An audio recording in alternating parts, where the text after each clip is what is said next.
Hey guys, welcome back. We are going to continue on to section 8.1.2 today. So we're going to kind of take all that stuff that we've been learning about the leading coefficients, about the degree of our polynomial and whether or not it's even or odd, the end behavior, the roots. We're going to kind of put this together and we're going to do something called curve sketching today. All right. And this is where we create general rough sketches of polynomials um, that have certain characteristics, right? In these particular rough sketches, the only thing that we really care about are the x-intercepts and the end behaviors of the polynomial, okay? So these types of polynomials, when we create these rough sketches, can be used in any fashion, but it's nice to be able to get a rough sketch quickly so that we don't always have to input something into a calculator or turn to technology to create a rough sketch for us to work with. We want to have a general idea of the shape of a polynomial sometimes, but we don't want to go through the motions of creating some super precise graph. All right. So let me show you what I mean here. Let's take a look at this first, polynomial here. Okay. So we have this polynomials. We've got x plus 10 times x plus 7 times x minus 12. So this is a third degree polynomial. And so because we have three different linear factors here, remember linear factors are the things with x's in it, right? The things that are being multiplied that have x's. So there's three of them here. So our degree is 3, which means we're going to have an odd degree polynomial. And our leading coefficient is always this number that's out front of the polynomial. Since there's nothing there, we get to assume that it's a 1 and it's positive. So since this thing is a positive odd, our end behavior is going to be a down, up, right? It's going to go down on the left and it's going to go up on the right, okay? The other thing we need here, we need the roots. All right, so remember the roots are the values of x that makes these things be 0. They also kind of represent our x-intercepts if we write them as a coordinate. Okay, so our first root is going to be at negative 10. So negative 10 plus 10 makes a 0, so we've got one root of negative 10.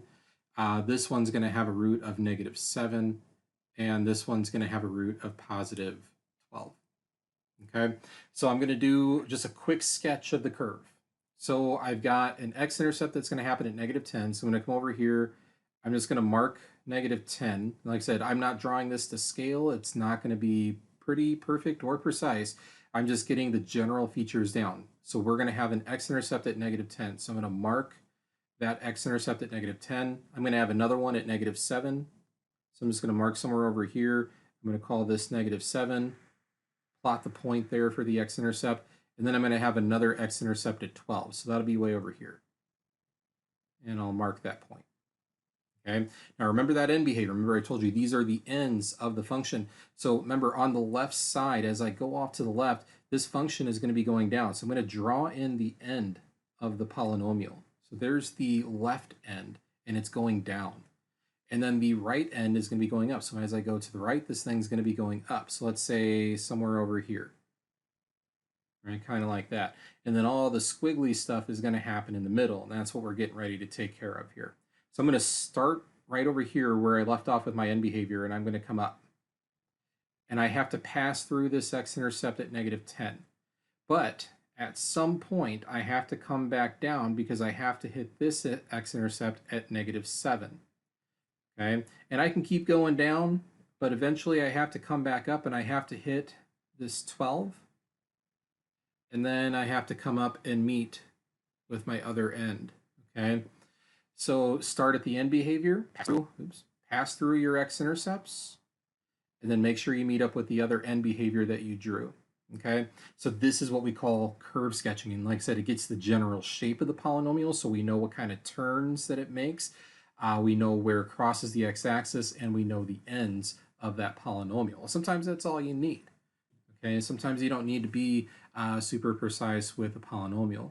Okay, so let's try it again. Let's look at this second one.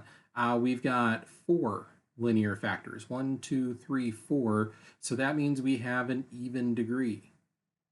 Okay, leading coefficient, the number out front here, it's a 1, so it's positive.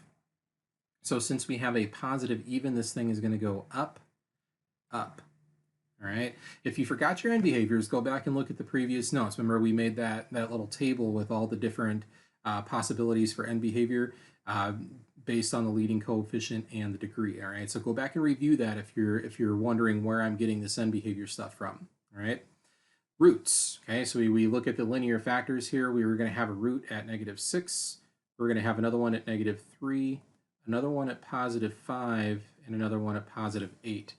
And that's where I'm going to start. I'm going to go down here and I'm going to mark those. So I'm going to say, let's put -6 right here, plot the point, say -3 about right here, plot the point, and then we're going to have 5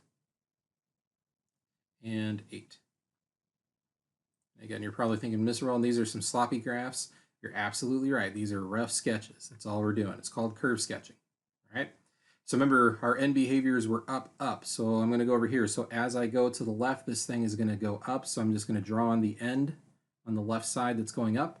And then same thing on the right side. As I go to the right, this thing's also going to be going up. So I'm going to draw another end of my polynomial going up here. And then I'm going to start over here.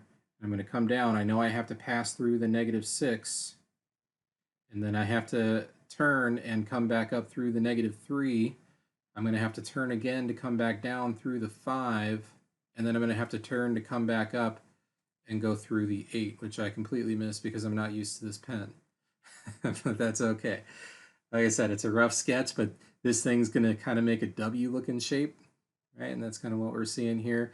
And again, that's all there is to curve sketching. It kind of puts all these different things that we talked about in section 8.1.1 together to help us build the graph of this polynomial without having to use a table or a calculator to graph these.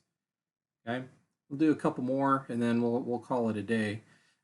So let's try this one. I've got 1, 2, 3, 4 linear factors. That is an even degree. I've got a negative out front here, so that's going to be a -1. So my leading coefficient is negative, which means my end behavior is going to be down, down. Negative even produces a down, down polynomial. Roots, right? Opposites of what we see in these linear factors. So we're going to have -4, -2, +6, +10. I'm going to go mark those over here. So we've got -4, plot the x-intercept, -2, plot the x-intercept, 6, and then 10. And I'll plot those. Okay. I'm going to draw on my end behavior. So as I go to the left, this thing will be going down. So there's one end. And as I go to the right, this thing will be going down.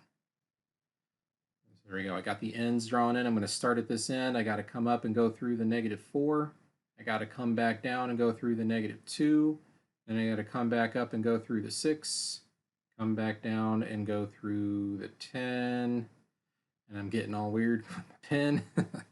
So there we go. So this one, again, W shape, but going downward. It's almost like it's been reflected from the last problem.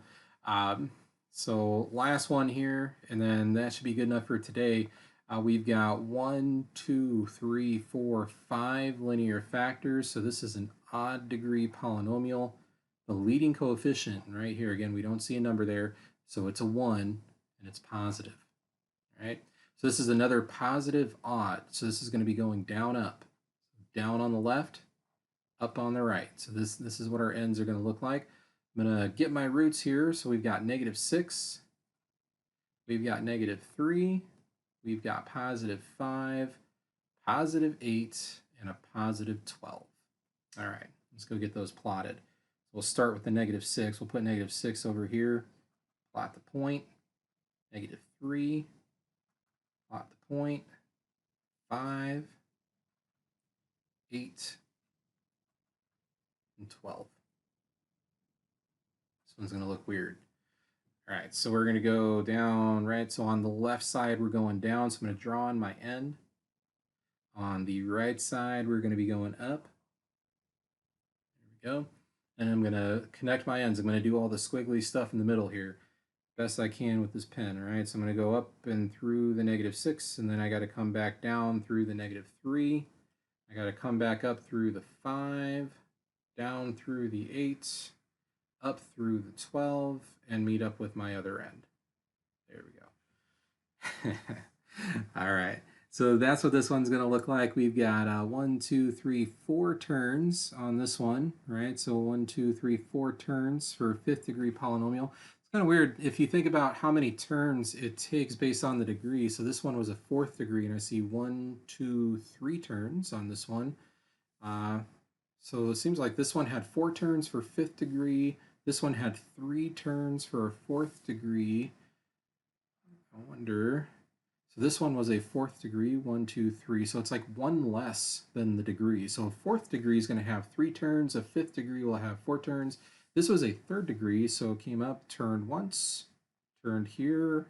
So 2 turns on this one. And it was a third degree polynomial. So it seems like it's one less, right? So if you have a sixth degree polynomial, you'll probably have 5 turns and so forth and so on. So neat little pattern to notice as you go through these. But that's all we're going to cover today. Give the practice problems a try and see how you do on those. They're going to look similar to the previous day's stuff, as it we're just kind of using the same thing, trying to identify graphs. And then make sure you post in the discussion forum. We'll have another video for you here soon to finish off 812. All right, guys, take care.